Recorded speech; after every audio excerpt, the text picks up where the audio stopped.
एक मुस्लिम लड़की जो एक टैटू वाले के पास पहुंचती है, उसके सामने अपने हाथ को कर कर बोलती है कि इस हाथ पर एक ऐसा टैटू बना दो जो जिंदगी भर बूढ़े होने तक, मेरी आखिरी सांस तक, मरने के बाद तक वो टैटू इस हाथ पर गुदर है, वो मिटने ना पाए।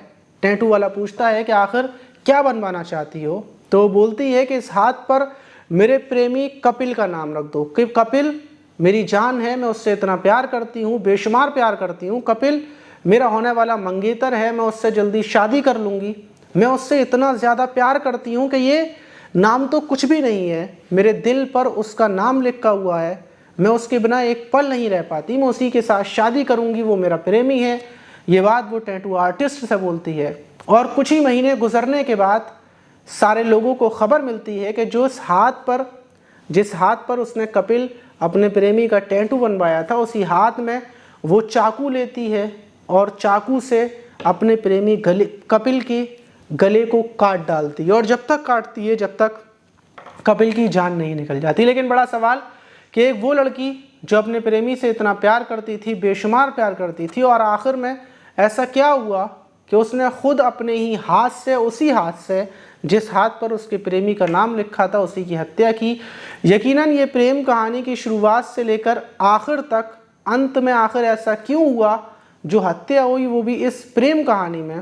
पूरा मामला जानकर आप चौंक जाएंगे। तो चलते हैं और जानते हैं पूरी कहानी शुरू से लेकर आखिर तक। इस वीडियो को ज़रा सा भी आगे पीछे ना करें, फ़ोन को साइड में रखकर, ये कान के बराबर में कर आप इस कहानी को पूरा सुन सकते हैं। फ़ोटोज़ वगैरह खुद बनते रहेंगे। तो चलते हैं। तो दोस्तों, मेरा नाम माज है और जो आज की कहानी है, जो घटना है, उसकी शुरुआत होती है उत्तराखंड का मसूरी। मसूरी का नाम तो आपने सुना होगा क्योंकि मसूरी में लोग घूमने के लिए जाते हैं और फिलहाल में ढेर सारे लोग वहाँ पर घूमने के लिए भी जा रहे हैं। मसूरी के रास्ते में ही एक होटल पड़ता है, एक गांव पड़ता है। गांव का नाम है भट्टा गांव। और भट्टा गांव के पास ही लोग रुकते हैं क्योंकि वहाँ पर बहुत सारे होटल बने हुए हैं, काफ़ी सारे होटल हैं। उसमें से ही एक होटल का नाम है चाय पानी होटल। उसके रूम फिलहाल में भरे हुए चल रहे हैं, ज़रा सी भी जगह नहीं है। पूरे मसूरी में शायद ही आपको होटल मिले, इसीलिए लोग जो भट्टा गांव है वहाँ पर जो होटल हैं वहाँ पर जाकर स्टे कर रहे हैं। और 10 दिसंबर को वहाँ के सारे होटल के कमरे भरे हुए थे। और जो 3 बजे का टाइम था, 10 दिसंबर की 3 बजे के टाइम पर जो महिला सफाई कर्मी हैं वो एक एक कर उन कमरों की सफाई कर रही थी, क्योंकि वहाँ पर रहने वाले जितने भी गेस्ट आते हैं घूमने वाले, वो दोपहर के टाइम घूमते फिरते हैं, शाम को वापस आते हैं, इसलिए रूम की सफाई का टाइम 3 बजे का होता है। और जो महिला सफाई कर्मचारी थी वो सारे रूमों की सफाई करते हुए जब एक कमरे के अंदर पहुंचती है तो वो सफाई करते हुए जो पोंछा लगा रही थी, उस पोंछे को लगाते हुए देखती है कि ज़मीन पर खून पड़ा हुआ है, ब्लड पड़ा हुआ है, कुछ बूंदें हैं। वो उनको देखती है, साफ़ कर देती है, इग्नोर कर देती है। लगता है कि हो सकता है जो रूम के अंदर रुके हैं उनका हाथ कटा हो या फिर किसी और चीज़ की वजह से खून निकला हो। लेकिन साफ़ करते हुए जब वो आगे की तरफ, कमरे की तरफ बढ़ती है तो उसको कुछ और खून के निशान मिलते हैं। और फिर जब वो थोड़ा और आगे बढ़ती है तो बेड के नीचे ढेर सारा जमा हुआ खून मिलता है, जिसमें से बहुत बुरी बू आ रही थी। वो फ़ौरन घबरा जाती है और जो होटल का स्टाफ था, मैनेजर थे, सबको इकट्ठा कर लेती है। सारे लोग आ जाते हैं। होटल का स्टाफ बिना देरी किए, कुछ सोचे समझे कि आखिर यहाँ पर क्या हुआ है, कोई सवाल जवाब किए बिना आपस में ही सबसे पहले भट्टा पुलिस को सूचना देते हैं। भट्टा गांव की पुलिस उस होटल के रूम में पहुंचती है। पुलिस बिना देरी किए सबसे पहले छानबीन शुरू करती है कि आखिर ये खून किसका है। खून बेड में से टपक रहा था। उस बेड के बॉक्स को जैसे ही पुलिस खोलती है तो उसके अंदर एक युवक की लाश पड़ी हुई थी। लाश पूरी खून से तरबतर हो रही थी। देखकर लग रहा था कि इस जो शख्स है, युवक है, इसकी हत्या गला काट कर की गई है, क्योंकि गला पूरा अलग था। फौरन पुलिस स्टाफ से, होटल मैनेजर से पूछती है कि आखिर ये युवक कौन है, इस होटल में इन लोगों ने रूम कब लिया था। तो वो होटल का स्टाफ बताता है कि कल 9 सितंबर को इन लोगों ने होटल में बुक आए थे, यहाँ पर स्टे के लिए रुके थे। और आज दोपहर में जब ये महिला सफाई करने के लिए आई तब ये मामला। वो पुलिस बिना देरी किए सबसे पहले CCTV कैमरास चेक करती है, पता करती है कि आखिर इस रूम के अंदर कौन कौन रुका था, कितने लोग थे। पुलिस देखती है, पुलिस को जो स्टाफ बताता है कि ये जो लड़का था, इसके साथ एक लड़का और था और एक लड़की थी। 3 लोग थे। तीनों की IDs वगैरह ली जाती हैं। और ID लेने के बाद पुलिस सबसे पहले लड़की के बारे में पता करती है। तो पता चलता है कि हरियाणा का रुड़की का रहने वाला है जिसका नाम कपिल है। कपिल के घर पर फ़ोन किया जाता है। फैमिली वालों से पूछते हैं कि आखिर आपका बेटा कपिल कहाँ पर है।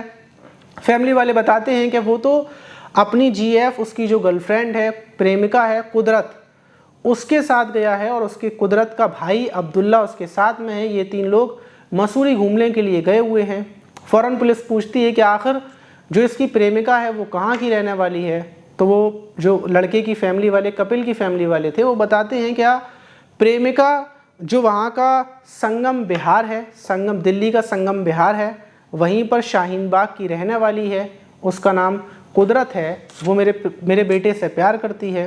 फ़ौरन पुलिस छानबीन करने के लिए निकल जाती है। दिल्ली पुलिस को सूचना दी जाती है कि फ़ौरन शाहीन बाग में जो कुदरत का घर है वहाँ पर पहुँचें और अब्दुल्ला और जो कुदरत है उनको गिरफ़्तार कर लें। और दूसरी तरफ कुदरत का और अब्दुल्ला का नंबर भी मिल चुका था, तो पुलिस उसको सर्विलांस पर लगाती है, ट्रैक करती है कि आखिर ये लोग गए कहाँ हैं। टाइम ज़्यादा नहीं हुआ है क्योंकि सीसीटीवी कैमराज में पुलिस देखती है कि ये लोग सुबह 4 बजे के टाइम पे होटल से बाहर निकले थे, कि मतलब सुबह 4 बजे इन लोगों ने हत्या की है और हत्या करने के बाद ये लोग मसूरी से नीचे उतरेंगे। नीचे उतरने पर जो निकलने का बाहर रास्ता है वो हरिद्वार है।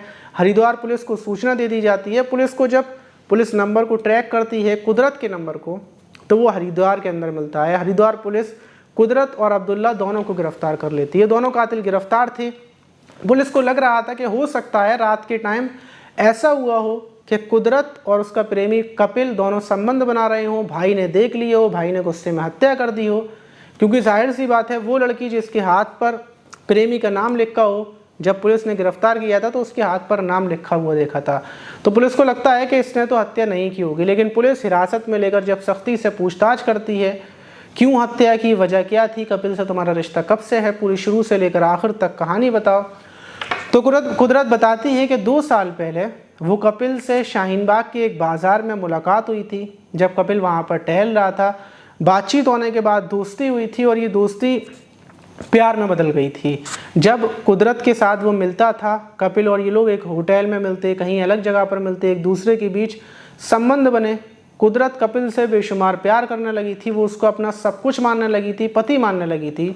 और इसी वजह से कुदरत जो कपिल था उसको अपने घर पर ले जाती है, अपनी फैमिली वालों से मिलवाती है, बोलती है कि इसका नाम सलमान है, मैं इससे बेशुमार प्यार करती हूँ, ये मेरा बॉयफ्रेंड है। फैमिली वाले भी राज़ी थे कि आखिर लड़का मुसलमान है और दूसरी बात नाम सलमान है, कोई दिक्कत नहीं है। पिता दरोगा हैं, जो कपिल के पिता हैं वो दरोगा हैं, जो मेरठ के अंदर, यूपी के मेरठ के अंदर पोस्टेड हैं, यूपी में ही। वहीं ये बात कुदरत को पता थी। कुदरत ने सारे शादी के रिश्ते तैयारियां कर ली थी कि वो कपिल से शादी करेगी, इसीलिए उसने टैटू बनवाया था।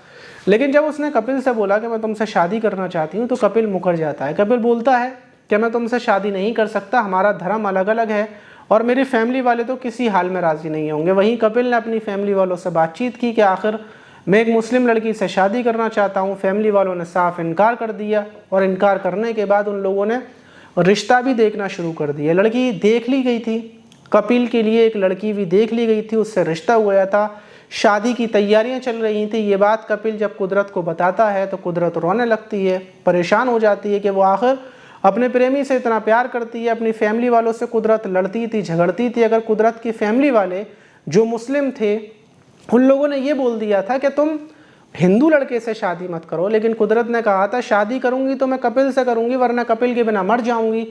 तो फैमिली वाले भी कुदरत की राज़ी हो गए थे। उन लोगों ने बोल दिया था कि हमारी बेटी मर जाएगी, इतना ज़्यादा प्यार करती है, चलो कोई बात नहीं है, हिंदू लड़का है लेकिन हमारी बेटी की खुशी है तो हम शादी भी कर देंगे।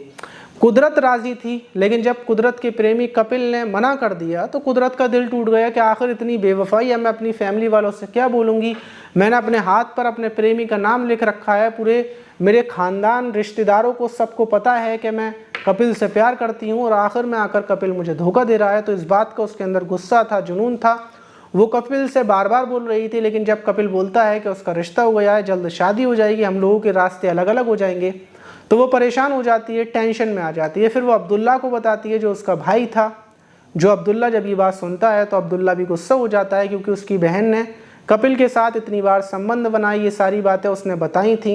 अब्दुल्ला बोलता है कि ऐसा करते हैं हम लोग, जो कपिल है उसको बुलाते हैं, उसके साथ फिर दोबारा से बातचीत करेंगे, उससे मिलेंगे झुलेंगे, और अगर वो मना करता है तो अगर वो तुम्हारा नहीं है तो किसी का मत होने दो। और यही चीज़ कुदरत चाहती थी। कुदरत का कहना था कि अगर उसका प्रेमी उसका नहीं है तो वो अपनी चीज़ को किसी के साथ शेयर नहीं कर सकती, किसी के साथ बांट नहीं सकती।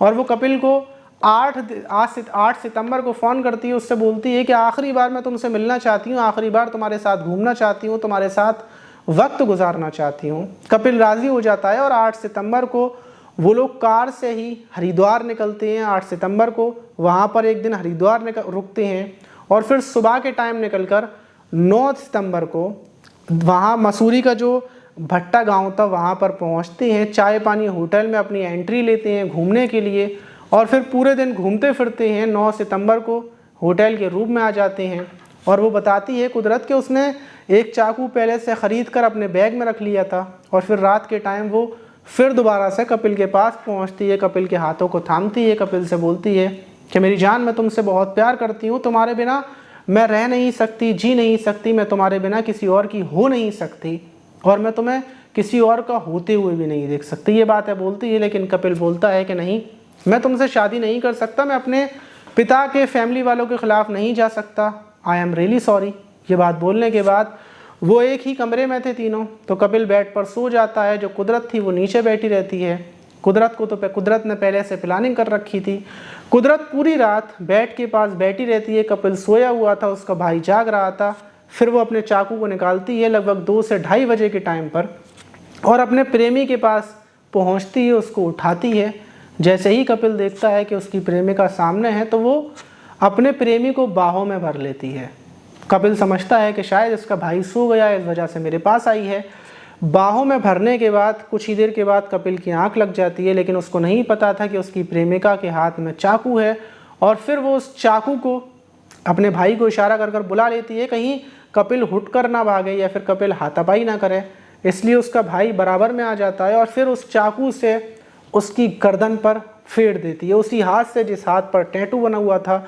और फिर चाकू से दोनों भाई बहन मिलकर कपिल के गले को अलग कर देते हैं। और फिर रात का टाइम था 2:30 बजे का। उसके बाद जो बॉक्स था उसको खोला जाता है, कपिल की बॉडी को उसके अंदर डाला जाता है, सारा सामान पैक करते हैं। जो कपिल की कार की चाबी थी उसी कार से वहाँ से 4 बजे के टाइम पर फरार हो जाते हैं। कुदरत बताती है कि उसे अपने प्रेमी को मारने का कोई दुख नहीं है, वो सारी ज़िंदगी जेल रहेगी। उसको मालूम था कि वो पकड़ी जाएगी। वो भागने के इरादे से भागी नहीं थी, बस वहाँ से निकल गई थी कि लोग उससे क्या बोलेंगे, लेकिन उसको पता था कि उसको पुलिस पकड़ लेगी। अब वो ज़िंदगी भर जेल में रहेगी, लेकिन उसको सुकून रहेगा कि उसके प्रेमी कपिल को कोई गैर लड़की टच नहीं करेगी। तो आप समझ सकते हैं कि लोग सिर्फ़ और सिर्फ अपनी खुशी समझते हैं, चाहे वो लड़की हो चाहे लड़का हो। वो जब तक सामने वाले को प्यार करते हैं, जब तक सामने वाला उनको प्यार करता है, जब तक सामने वाला सिर्फ उनका बनकर रहता है। तो ये बिल्कुल गलत है।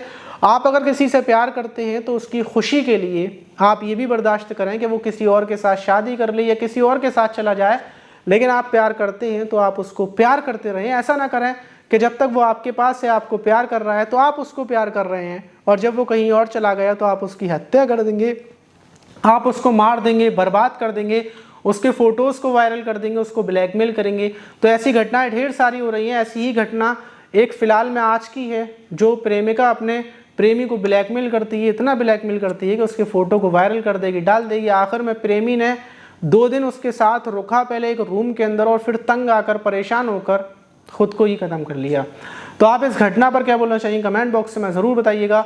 और कुछ लोगों ने अपने नाम बताए थे, जिसमें एक जुल्फ़िकार और एक आसिफ और एक जो फैज़ान है और एक रहमान है। इन लोगों ने अपने अपने नाम बताए थे, तो इनके नाम हैं, लेकिन अपने नाम अगली बार लोकेशन के साथ बताइएगा। जो जुल्फ़िकार भाई हैं, उन्होंने पूछा था कि आपकी तबीयत ठीक है या नहीं, तो मेरी तबीयत बिल्कुल ठीक है। आप लोगों की दुआएं रहेंगी तो तबीयत हमेशा ठीक रहेगी। मिलते हैं किसी और वीडियो में। जब तक आप अपना ख्याल रखें, इन चीज़ों से बचे रहें, दूर रहें, सेफ़ रहें, सुरक्षित रहें।